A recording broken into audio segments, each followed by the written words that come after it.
Hello everyone, this is Pooja Ram Rohit, lecturer, Department of Biology, AC, Independent PU College. Hope all of you are fit and fine. Follow all the safety measures to keep yourself away from COVID-19. Students, disinfect the surfaces that you are in constant use. Also, wear mask whenever you need to go out. Unless and until it is not very much necessary, please don't step out of your house. Stay home, stay safe. Today, I'll be discussing on the chapter Ecosystem from Unit 10 Ecology. The weightage of this chapter is 6 marks.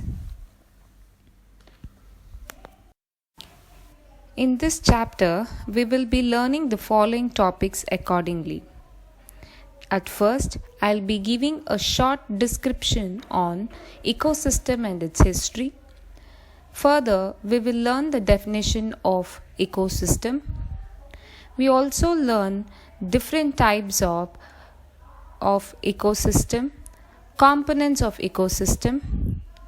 For the functioning of the ecosystem, there are 4 basic components that are required, which include productivity, decomposition, energy flow, and nutrient cycle. Along with this, we will learn few terminologies such as food chain and food web. We will learn the ecological pyramids with the respective diagrams. And further, we shall learn some interesting topics such as ecological succession and ecological services. In this slide, you can see a picture which depicts the hierarchy of ecology. When we use the term hierarchy, we basically have understood that group of cells will make up a tissue. Tissue will make up organs. Different organs will give rise to organ system, and these different organ systems together will make up the organism, right? Similarly, in ecology, when we learn the hierarchy, we understand that we start with a single organism. The single organism is the individual, yes? And these organisms are never one in number. They are many in number.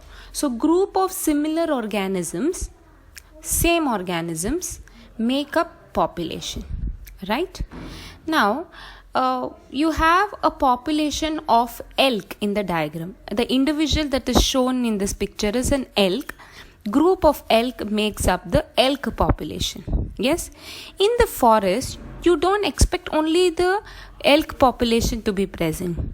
You can also see different plant species, different bacterial forms, and in the diagram, you can see that there are different types of animal species. There is owl there is a rabbit, there is a fox, and there is elk as well, right? So group of population of different organism will give rise to a community. Yes. Now in a community, when there is an interaction with non-living things, then we use the term as ecosystem. Alright. So ecosystem is where we see an interaction between living organisms and non-living things. Further, moving on to the hierarchy, different ecosystems in a given climatic condition and other environmental factors is forming a biome, right? And these different biomes are present in the biosphere. So this is the hierarchy of ecology. Individual gives rise to population to community to ecosystem to biome, and biome in the biosphere.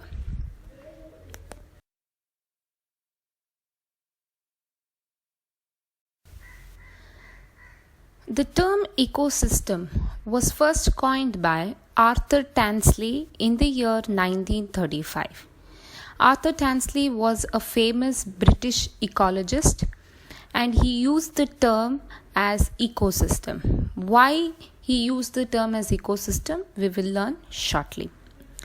Ecosystem is defined as the structural and fundamental unit of nature where living organisms interact among themselves and also with the surrounding physical environment. Now, what do you mean by this? See, as I told you, cells are giving rise to tissues, and that is what the hierarchy we learnt about, right? What is a cell basically? Cell is something that is a structural and a fundamental, functionally also it's a unit of living organism. Similarly, in nature, in our surroundings, we basically find ecosystem as the structural and fundamental unit. Yes, so you have an ecosystem. Different ecosystems will give rise to what we learnt as biomes, and many biomes are present in the biosphere, right? That itself is something called as nature. So the fundamental and the structural unit of nature is ecosystem. What is happening in the ecosystem? In the ecosystems, we see there is interaction between the living organisms. Living organisms are interacting among themselves. Now, when we use the term interaction, what kind of interaction are we talking about? Let's take up an example. I'll give you a simple example to understand. Take a given area of Vijayanagar, right? In this area, you will find different population of organisms. Let me take only animal population.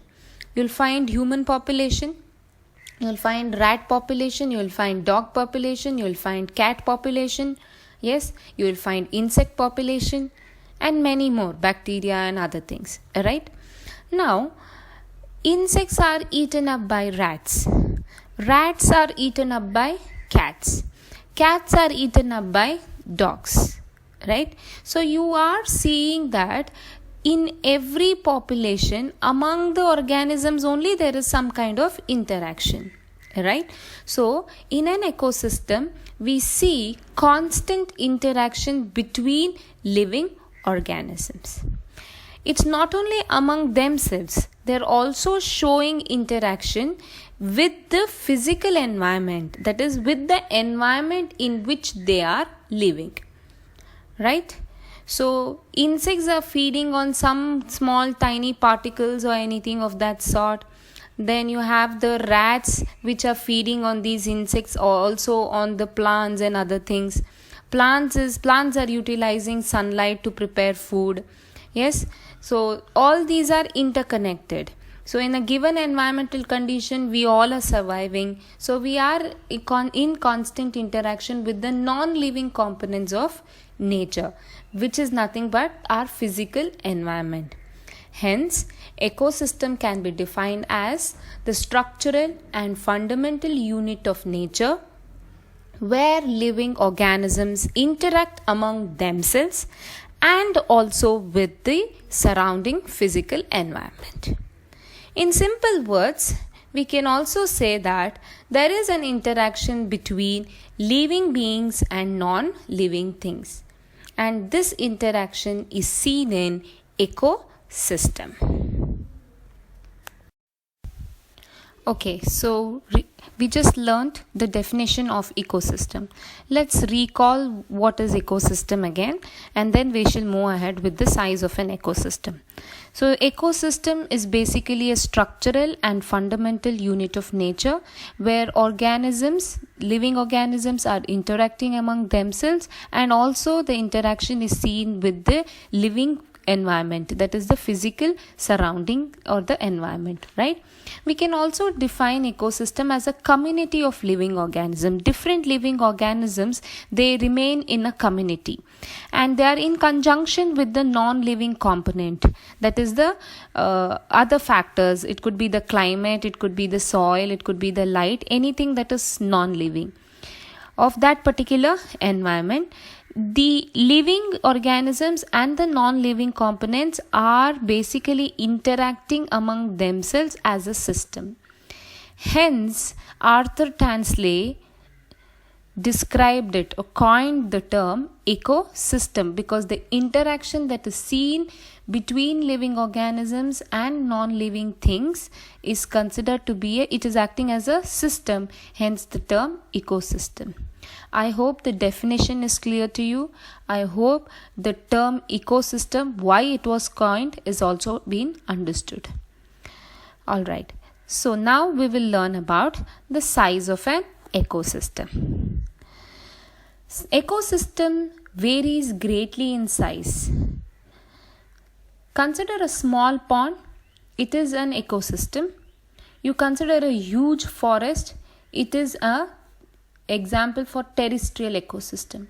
You consider sea, it is again huge aquatic ecosystem. For that matter, if you see, even a single drop of water can be considered as an ecosystem. How can we consider a single drop of water as an ecosystem?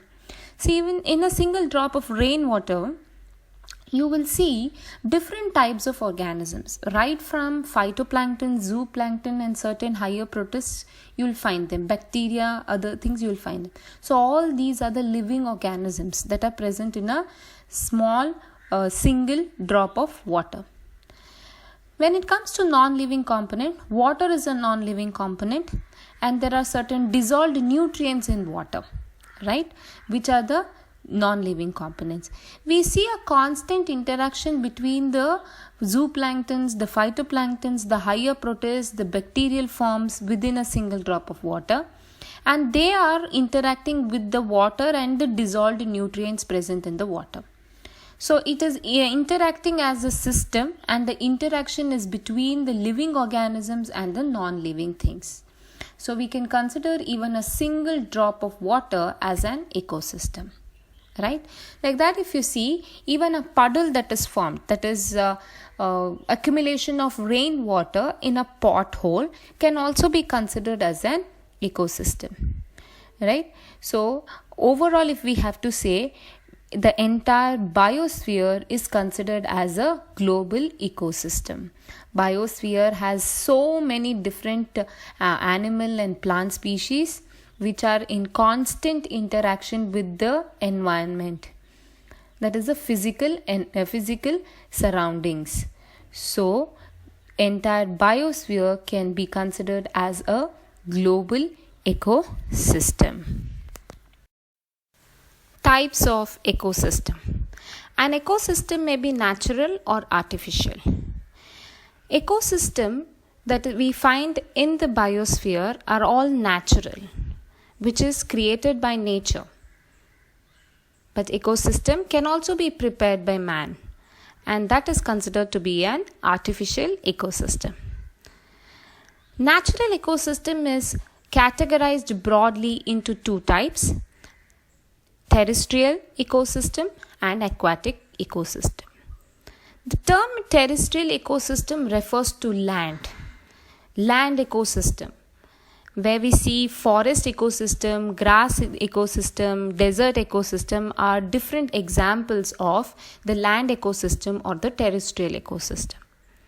The second category under natural ecosystem is aquatic ecosystem, and the term aquatic refers to water. Some of the examples are that, as I told you, small drop of water is an aquatic ecosystem. Pond is an example for ecosystem.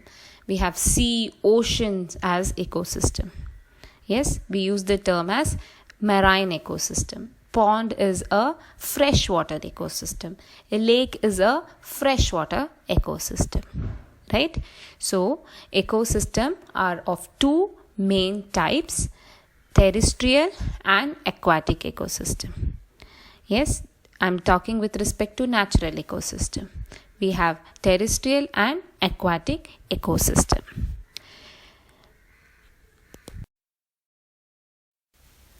In this picture, you can see different types of land ecosystem. You can see a forest ecosystem. You can see B and C refers to grassland ecosystem, and D refers to the desert ecosystem. Some of the examples of terrestrial ecosystem.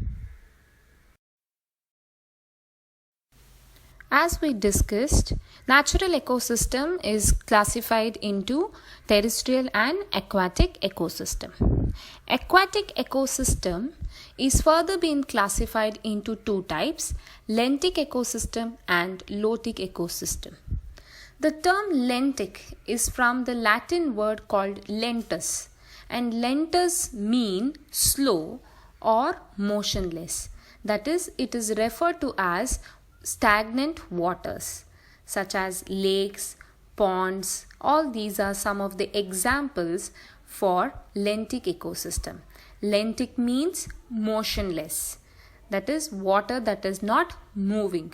So any stagnant fresh water like the pond, lake, swamp, all these are coming under lentic ecosystem. The second type of aquatic ecosystem include lotic ecosystem. The term lotic is being derived from a Latin word called lotus. Lotus mean washing in Latin. So it refers to running water habitats. So rivers and streams are some of the examples of lotic ecosystem. In this picture, you can see different types of aquatic ecosystem. Yes, the stagnant water ecosystem that you see are basically the lentic ecosystem, and the ones that are moving like the rivers and the streams, that makes up what is called as the lotic ecosystem. Okay, so as we discussed, ecosystem may be natural or artificial. Artificial ecosystems are also called as man-made ecosystem because it is created by man, and it is artificial, that's because it is not created by nature.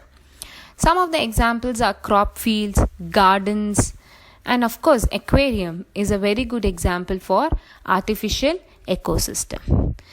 I have uploaded few pictures in the slide. As you can see, there is a crop field that is represented and there is an aquarium. Now, how do we call them as ecosystem? Recall what we have learned. Ecosystem where we see an interaction between living organisms and non-living organisms. In a crop field, the man is actually growing crops, right? Plant species. Some of the insects and birds are feeding on these plants, right? So we are seeing interaction between the living organisms. And how is the crop growing? By taking nutrients from the soil, water from the soil, taking up carbon dioxide from the atmosphere. So directly it is dependent on carbon dioxide, sunlight, etc. to prepare the food, right? So plant species are directly dependent on the non-living components of the given environment, and these plant species are eaten up by insects and other animal species. So we see an interaction among the organisms as well as between organism and the physical environment. In this diagram you can see there is aquarium where you can see different plant species and different types of fishes, shrimps, etc. Yes, they are in constant interaction between themselves, fishes, shrimps and other aquatic organisms present in the aquarium.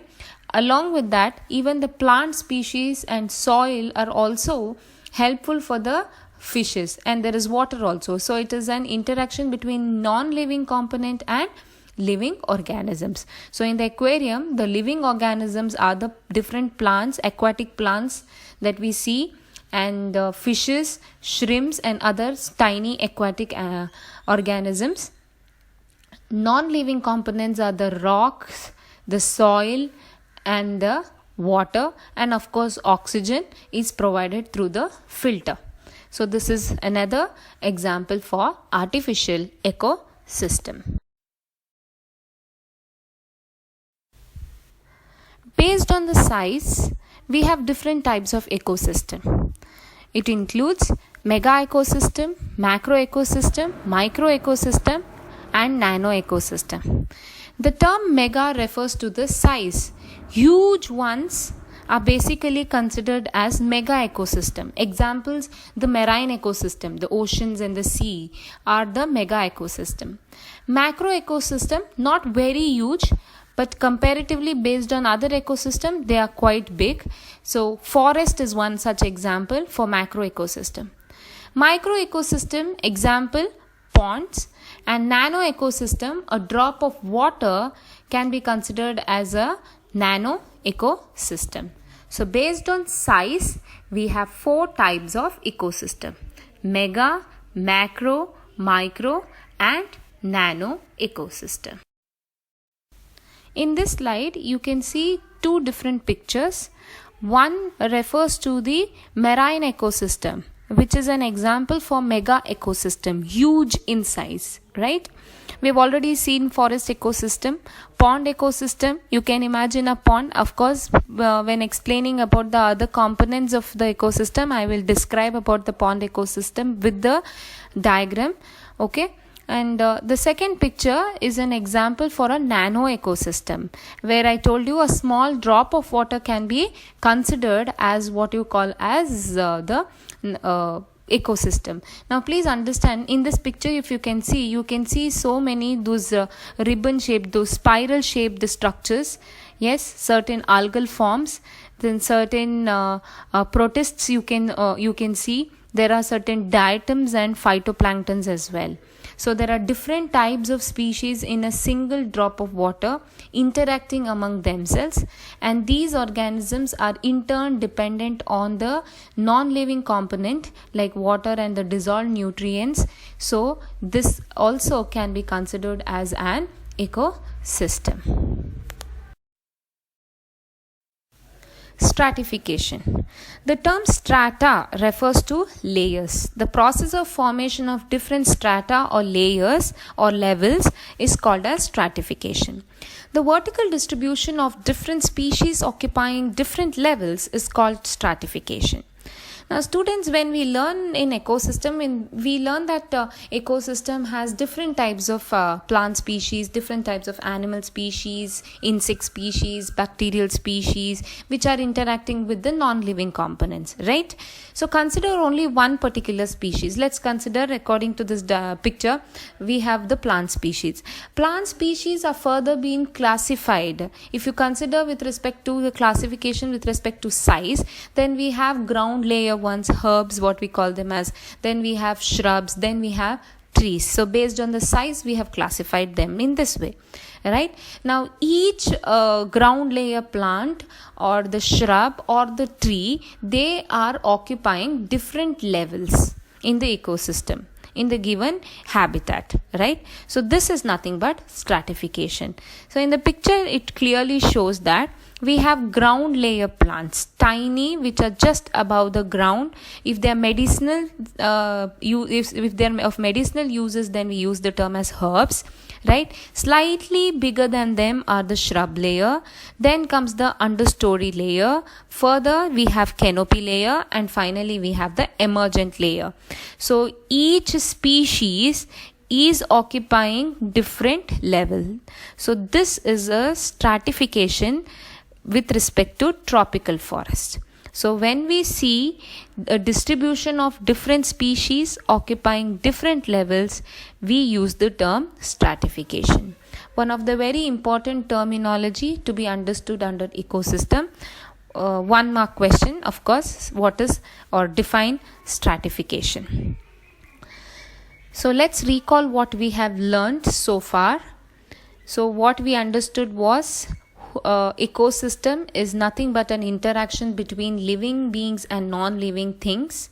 Arthur Tansley was the ecologist who coined the term ecosystem. Definition of ecosystem, again very important 1 mark question. Ecosystem is defined as structural and fundamental unit of nature where living organisms interact among themselves and also with the surrounding physical environment. Now, when it comes to the size, ecosystem varies greatly in size, right from a small single drop of water to sea, the size varies. Even a biosphere is considered to be a global ecosystem. Then we learned that ecosystem is natural or artificial. Natural ecosystems are classified into terrestrial and aquatic. Aquatic ecosystems are further being classified into lentic and lotic ecosystem. Artificial ecosystems are nothing but the man-made ecosystem. Examples: crop fields, gardens, and aquariums. Based on the size, we have 4 types of ecosystem: mega, macro, micro, and nano ecosystem. And then we learnt about stratification. Yes. So with this, I would like to conclude session 1, that is introduction and types of ecosystem.